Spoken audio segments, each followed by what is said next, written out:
The last text message before the murder still haunts investigators. Before this story pulls you into the dark, hit subscribe if you're brave enough to know how it ends, like if your instincts are already whispering that something isn't right, and comment where you think the truth is hiding, because tonight's case begins with a single message and ends in a silence that investigators still can't shake. The last text was ordinary. That was what made it terrifying. It was sent at 11:27 p.m., glowing softly on a phone screen in a quiet suburban bedroom. The message read like thousands of others exchanged between teenagers every night. Casual, harmless, forgettable. A simple confirmation of plans. A promise to be back soon. No panic. No urgency. Just routine. The kind of message parents scroll past without worry. The kind friends respond to with emojis and half-typed jokes. The kind that never expects to become evidence. Outside, the neighborhood slept beneath a pale streetlight glow. Houses stood still, windows dark, lawns silvered by moonlight. A car rolled slowly down the block, its engine low, almost respectful of the silence. Curtains shifted in one upstairs bedroom as a girl peeked out, her reflection faint in the glass. She moved quietly, the practiced stealth of someone who believed they would return before anyone noticed they had left. She slipped through the front door without a sound. The night air was cool, carrying the scent of distant rain and freshly cut grass. The car idled at the curb, headlights off. Two silhouettes sat inside, their faces hidden by shadow and tinted windows. The girl approached with familiarity, opening the back door without hesitation. The interior light flickered on for a split second, illuminating smiles. Friendly, relaxed, ordinary. Then the door shut, and the car melted back into the darkness of the street. No one heard it leave. Morning arrived with sunlight and confusion. Her bed was empty. Her phone charger still plugged into the wall. Shoes lined neatly by the closet. Nothing overturned, nothing stolen, nothing broken. Just absence. Her parents assumed she had gone for an early walk or fallen asleep at a friend's house. Calls were made casually at first. Texts followed. The tone shifted from lighthearted to puzzled, then to concerned. By afternoon, concern hardened into fear.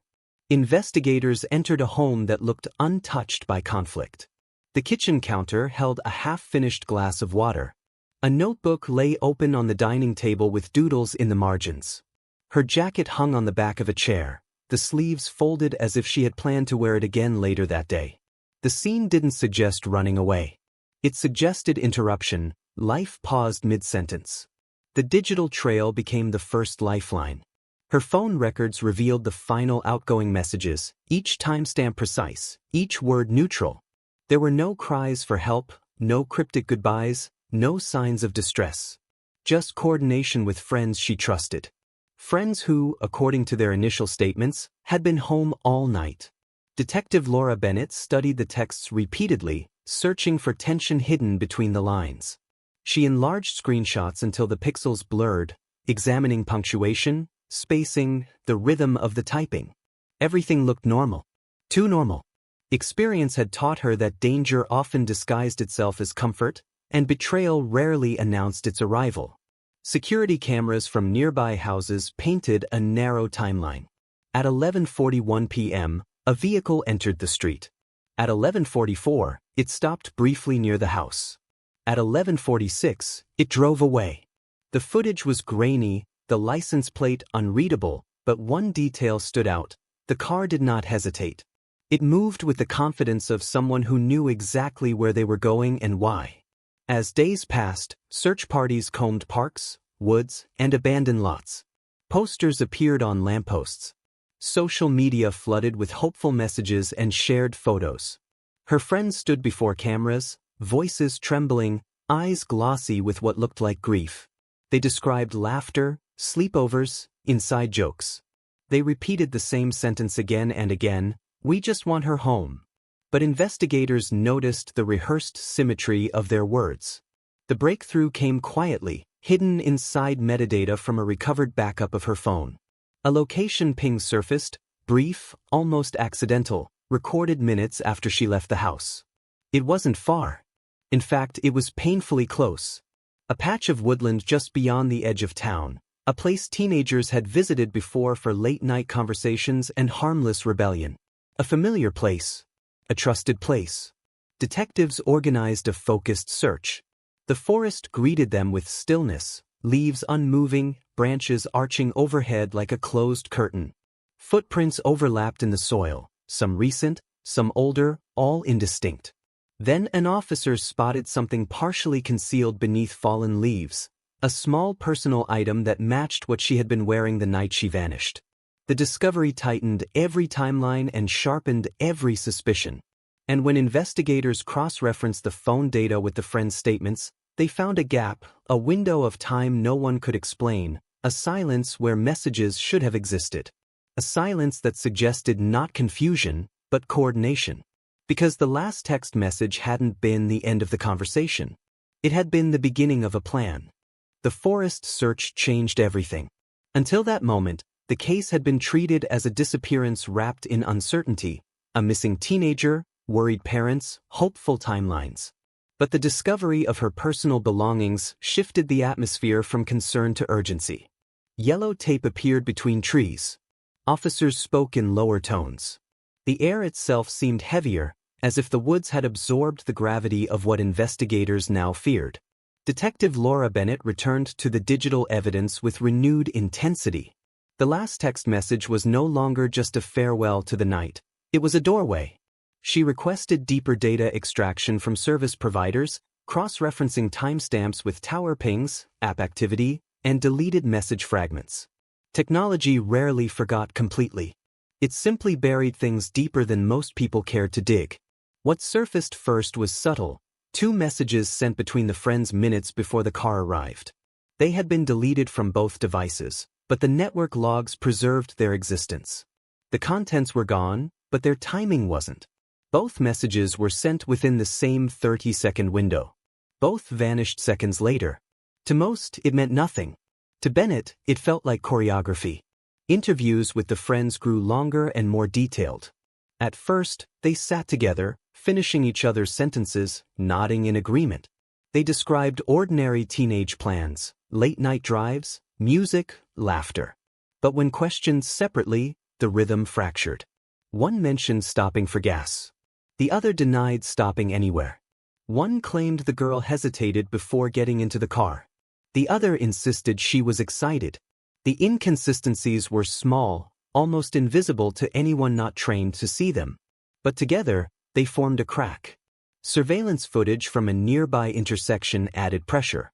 The same vehicle appeared twice within 20 minutes, circling the area instead of leaving town. Its path looped past the edge of the forest where the belongings had been found. It didn't behave like a spontaneous late-night drive. It behaved like a route already decided. Community support swelled outside the police station. Candlelight vigils flickered beneath posters bearing her smiling photograph. Friends hugged, parents cried, reporters whispered updates into microphones.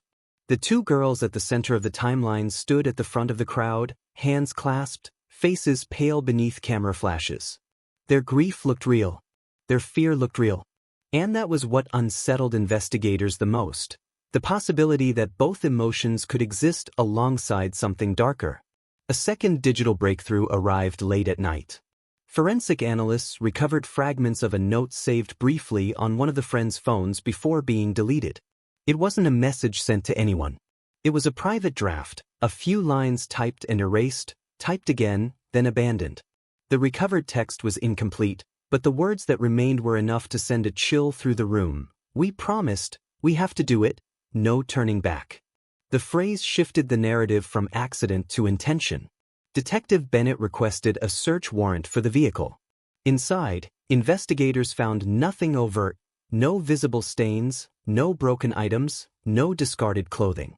It was meticulously clean. Too clean.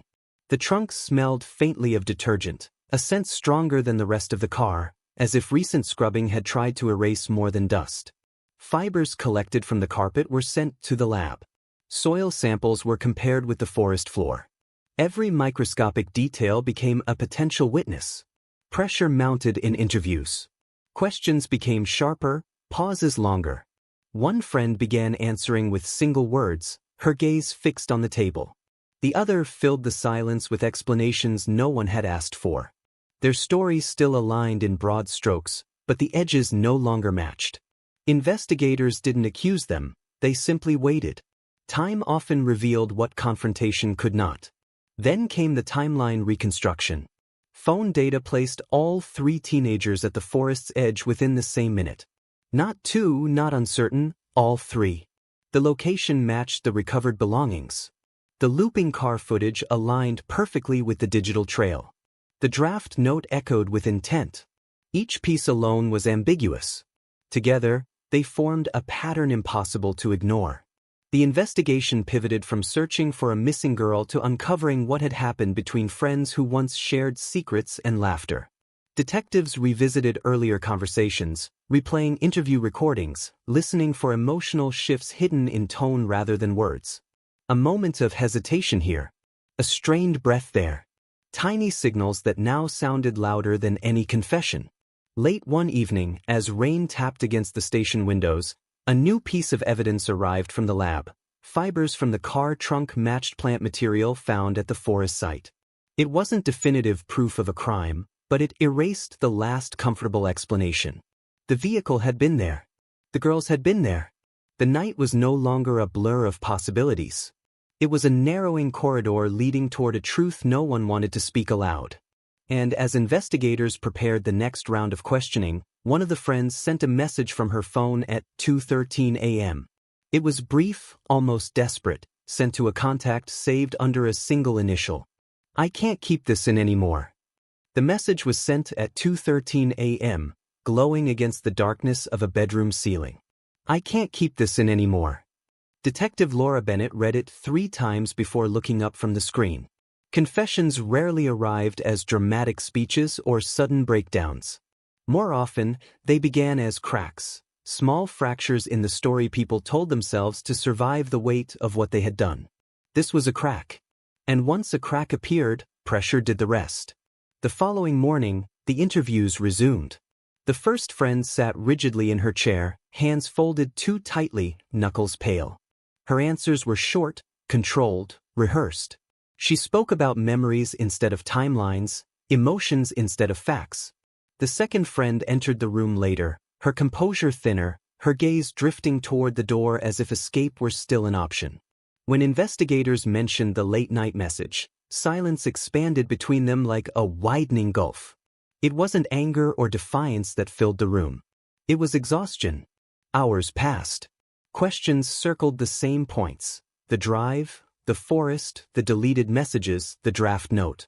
Each repetition stripped away another layer of denial. Eventually, the second friend's voice trembled. Words faltered. Then they came all at once, spilling out faster than they could be organized. Plans whispered weeks earlier.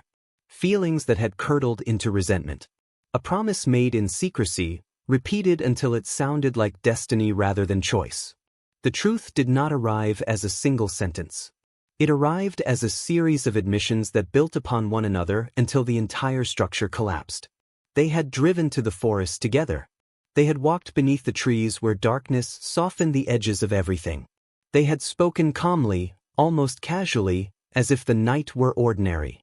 And somewhere between shared laughter and shared silence, intention hardened into action. There was no sudden argument, no explosive moment. Just a decision that once felt abstract becoming real in the space of a heartbeat. When the confession ended, the room felt smaller. Not because the walls had moved, but because the mystery had. What once stretched across neighborhoods, forests, and digital trails now sat plainly on a table in the form of recorded words. Investigators who had spent weeks chasing shadows now faced the stark simplicity of betrayal, not by strangers, not by hidden figures, but by the very people who had stood before cameras pleading for her return. The community reacted with disbelief. Candlelight vigils turned into quiet gatherings of stunned faces. News headlines shifted tone from hope to shock. Parents who had once encouraged friendships now replayed every past interaction in their minds, searching for warning signs that had never been obvious. The idea that danger could wear a familiar smile unsettled more than any unknown threat ever could. Court proceedings followed, measured and procedural. Evidence was presented with clinical precision: timestamps, location data, recovered notes, fiber matches. The last text message appeared on a screen larger than life, its casual wording now heavy with meaning. Jurors studied it as if the spaces between the words might still hold secrets. It was no longer just a message.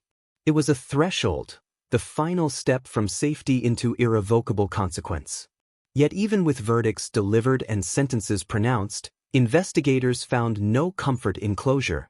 Closure implied understanding, and understanding remained incomplete. Motives were explained, but explanations did not equal comprehension.